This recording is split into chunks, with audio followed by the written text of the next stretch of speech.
રાધે કૃષ્ણ રાધે કૃષ્ણ રાધે કૃષ્ણ રાધે રાધે કૃષ્ણ રાધે કૃષ્ણ રાધે રાધે મિત્રો કેમ છો? જય શ્રી કૃષ્ણ.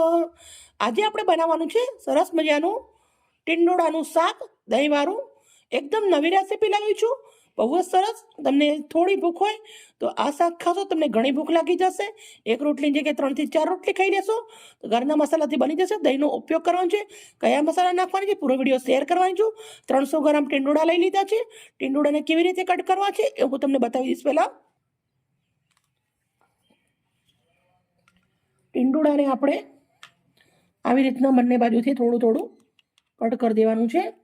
અને પછી આવી રીતના ગોળ રીંગના અંદર કટ કરી લેવાના છે. દહીંવાળું શાક બનાવવાનું છે એટલે આપણે આવી રીતે બનાવીએ છીએ. પહેલાં ટીંડોળાને ઘસીને ધોઈ નાખવાના છે. ધોયા પછી બંને બાજુથી કટ કરી દેવાના અને આવી રીતે એને સમારી દેવાના છે. બધા ટીંડોળા આવી રીતે સમારી દઈશ. પછી શું શું નાખી પૂરો વિડીયો તમારા જોડે શેર કરવાની છું. ટીંડોળા સમારી રેડી કરી દીધા છે. 10 કળી આવી રીતના મોટી આવે લસણની એ લીધી છે. 3 ઇંચ આદુના ટુકડા લીધા છે. આપણે ખાંડની લેવાની છે, એના અંદર નાખી દેવાનું છે. પછી અંદર 1 ચમચી કરી અને જીરું નાખવાનું છે. સ્પેશિયલ મસાલા સાથે બનાવવાનું છે એટલે બહુ સરસ બનશે. 1 ચમચી જીરું, 1 ચમચી મીઠું. હવે સરસ આને પહેલા વાટી લેવાનું છે. આદુ લસણ વાટી લીધું છે મેં. પછી આપણે અંદર આવી રીતના 2 મરચાં લઉં છું. મોરા મરચાં છે, તીખા નથી એટલે 3 નંગ મેં લીધા છે.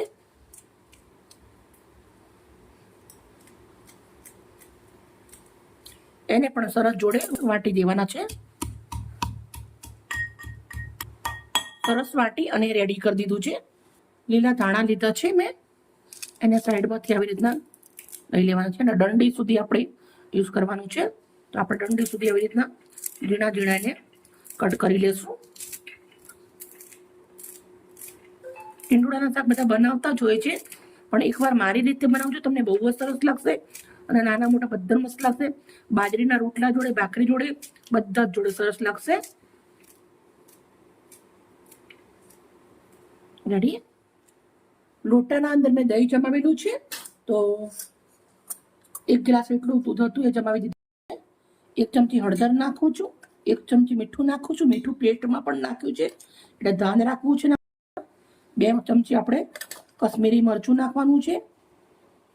દહીંને હવે સરસ મિક્સ કરી દેવાનું છે મસાલાવાળું. આવી રીતે આવી રીતની એક પેસ્ટ બનાવી દેવાની આપણી. રેડી.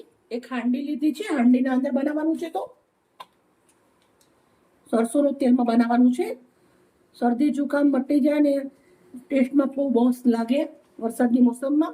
તો આપણે હાંડીના અંદર સરસોનું તેલ 1 ચમચા એટલું ગરમ મૂકી દીધું છે. તેલને ગરમ થવા દેશું.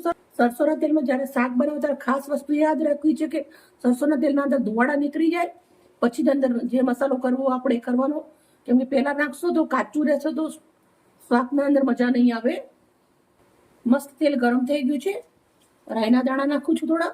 1 ચમચી રાઈ, 1 ચમચી જીરું. રાઈ જીરું સરસ તડકી જાય પછી આપણે 1 ચમચી હિંગ નાખવાની છે. આદુ મરચાં લસણની પેસ્ટ નાખવાની છે. હવે જે આપણે ટીંડોળા સમારેલા છે એ નાખી દેવાના છે.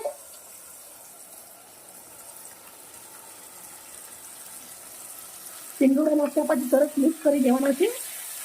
અને ટીંડોળાને તેલના અંદર સરસ મજાના 7 થી 8 મિનિટ સુધી તળવા દેવાના છે. ટીંડોળા સાંકળી લેશું અને આપણે હવે એને ઢક્કન ઢાંકી અને તેલના અંદર ચડવા દેશું. હવે આપણે ચેક કરી લઈશું.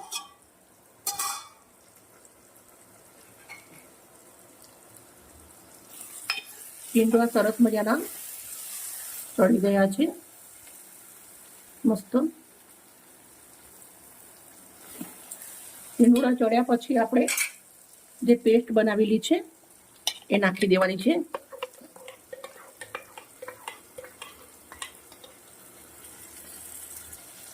હવે પેસ્ટ નાખ્યા પછી આપણે અંદર સરસ મિક્સ કરી લેવાનું છે.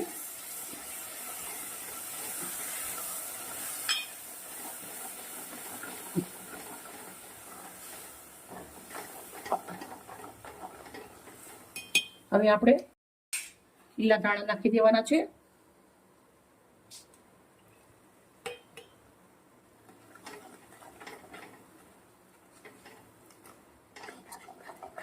રોટલી જોડે, રોટલા જોડે, ભાખરી જોડે, ભાત જોડે, બધા જોડે શાક બહુ મસ્ત લાગે.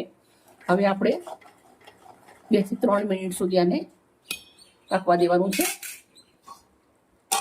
મિત્રો ચેક કરી લેશું આપણે. આપણું શાક બહુ સરસ મજાનું ટીંડોળાનું દહીં વાળું રેડી થઈ ગયું છે. એકદમ મસાલાથી ભરપૂર છે. ગેસ બંધ કરી દીધો છે. અને હવે આપણે શાકને જોઈ શકો છો. આપણે આવી રીતના પ્લેટ લીધી છે. પ્લેટના અંદર હું શાકને નીકાળું છું. મિત્રો આ શાક તમને એકવાર બનાવી ખાજો, તમને બહુ સરસ લાગશે.